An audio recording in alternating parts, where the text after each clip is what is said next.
السلام علیکم زه منیس خان او نن د اگست 13 تاریخ یو صحافي دی سهیل ویړایچ هغه یو دوه کالمه لیکلي دي یو خو د برسلز کې د محترم آرمی چیف فیلډ مارشل عاصم منیر صاحب سره ملاقات کړي او هغه باره کې چې یو کالم لیکلی دی نو هغه زیر بحث په سوشل میډیا په ټول ملک کې او دویم بیا په سبا بلو لیکو نو ډېر بحث پې کېږي ما وی چې لکوټي تاسو ته دا تفصیل ویم چې د کالمونو کې څه دي چې ټوله دنیا پې بحث کوي. اولني کالم کې هغوی دوه درې خبرې وکړي. یو خو یې وی چې چیف صاحب وی چې یو د 15 کالو د 10 کالو پلانینګ دی چې دا به ملک ډېر په ترقۍ شي د خیره. بلې وی چې ریکارډینګ نه به را روان 2 کالو کې د را روان کال 2 اربه ډالر هر کال منافع شروع شي او بیا به دې کې اضافه کیږي. بیا یې دا ووی چې سیاسي استحکام دپاره که څوک د زړه د اخلاصه معافي وغواړي نو مصالحت کیدی شي. دا پوینټ ډېر اهم و، په دې باندې خلکو بحث کو. نور خو مخکې نه موږ ته ډېر د معیشت خبرې شوي دي. کله چې دا حکومت او رژیم راغی نو دوی وی چې 100 اربه ډالر به راځي، 1 روپۍ رانله.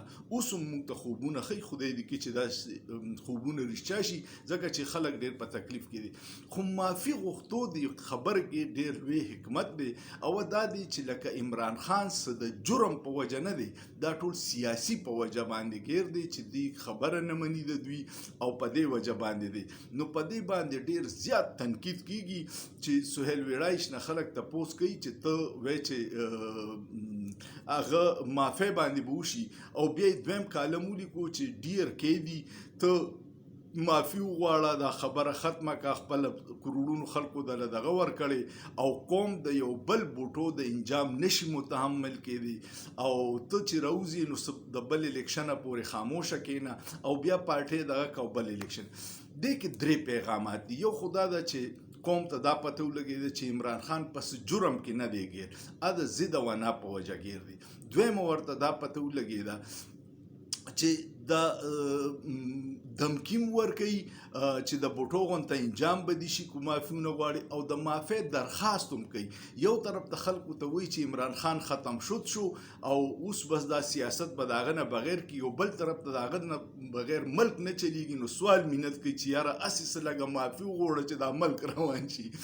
نو خلک وایي چې سهیل ویړایچ نه چې تا چېرته د دغه قوتونو نه دا تپوس کړی دی چې د انساني حقوق خلاف ورزي نه کوي، الیکشن باندې ډاکې نه اچوي، د چادر او چاردیواري خیال وساتي، پی کا ایک غونته خلکو د اوازونو بټ کولو. تا ته دا تپوس د خلکو نه ونه کو، صرف د ده وکړو. خو زه وایم چې دا معافي غوښتل خبرې دا خو ډېر اوږد لیست دی. پکار ده چې د عوامو نه یو پیره معافي وغواړي او که زه د شروع کم د قیام پاکستان نه نو چې بابا کوم قائد اعظم له خراب مو امبولانس لېږلی و په هغې چا معافي وغوښته. د قائد اعظم بابا فرمودادونه ټول د آئین خلاف ورزي کوي او آئین کې چې کم رول دی د ادارو د خلاف ورزي کوي. د خپل حلف اله په هغې باندې چا معافي وغوښته. فاطمه جناح باندې د هندوستان د ایجنټۍ الزام لګولی و جنرال ایوب، په هغې چا معافي وغوښته. هغې له په جعلي طریقه باندې شکست ورکړی په الیکشن کې، په هغې چا معافي وغوښته. بیا یې دا چل کړی و چې 2 کاله نظربند کړی وه، هغې چا معافي وغوښته. د هغې کتاب لیکلی و مای برادر مای بیلوډ برادر، په هغې باندې پابندي وه، په هغې چا معافي وغوښته. د معافۍ یو لوی لیست دی. بیا امریکې لاډې ورکړې په بډبیره کې د ایرفورس د روس خلاف، په هغې چا معافي وغوښته.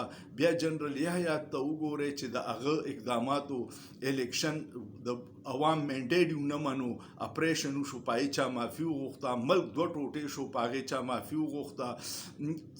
د دنیا د ټول نه غټ سرنډر و، 93,000 زموږ فوجیان قیدیان شو، په هغې چا معافي وغوښته. بیا جنرال ضیاء یو وزیر اعظم پانسی کو، په هغې چا معافي وغوښته. آئین مات کو، په هغې چا معافي وغوښته.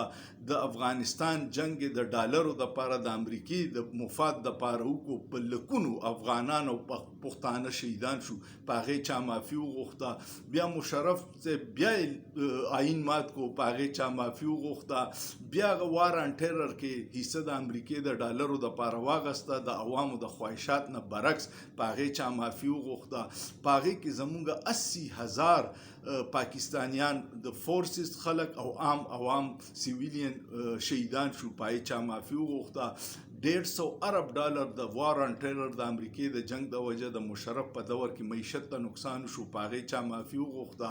نو د معافۍ غوښتو خو ډېر لوی لیست دی، خو که یو پیره د عوام نه د زړه په اخلاص معافي وغواړي او وایي چې هره اداره به چې کم په آئین کې کردار دی د هغې مطابق خپل ډیوټي کوي، نو بیا به د عوامو د ادارو مضبوطیه وشي او ملک به ترقي وکړي. خو که نه، مونږ ورځ ورځ په آئین کې کله 26وی ترمیم کو، اوس د 27وی ترمیم اوازه ده، عدلیه متبا کړه، پای چا معافي وغوښته، الیکشن کمیشن متبا کو، پای چا معافي وغوښته، د عوامو په منډیټ هر وخت ډاکا چوری کیږي، پای چا معافي وغوښته، د صحافیانو اواز بندول کوششونه دي پیکا ایکټ په وجه، پای چا معافي وغوښته، د چادر او چاردیواري خلاف ورزیانې دي په هغې چا معافي وغوښته، بلوچستان کې اور لګېدلی دی، پای چا معافي وغوښته، اکبر بوګټي شهید شو، پای چا معافي وغوښته.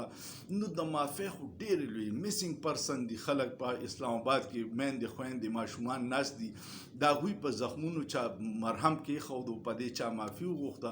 نو زما په خیال خو موږ ټول د صدقې دل سره د عوامو نه هر اداره، هر سیاستدان، هر اختیارمند معافي وغواړي او بیا دا عهد وکړي چې د 1973 په آئین کې کم رول ډیفاین دی او کم چې بابای قوم قائد اعظم محمد علي جناح په 1948 کې په خپل خطاب کې په سټاف کالج کویټا کې کړی چې پالیسی جوړول د عوامو د منتخب نمایندگانو کار دی، د فوج کار د ملک دفاع دی او په هغې عمل درآمد دی.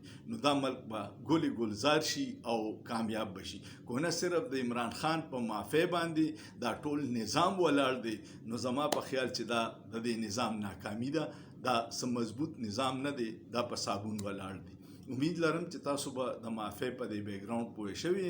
ویډیو که مو خوښه شوه کمنټ وکړئ، لایک یې کړئ، شیر یې کړئ او دعا وکړئ چې خدای زموږ دا ډېر ښکلي ګلې ګلزار ملک دی خو د نااهله نه مو خلاص کړي، اهل قیادت چې د عوامو منتخب کړي او هغوی سره اختیار او اقتدار دواړه، صرف اقتدار نه، اختیار د بل چا یو اقتدار د دې غریبانانو سره مسلې نه حل کیږي.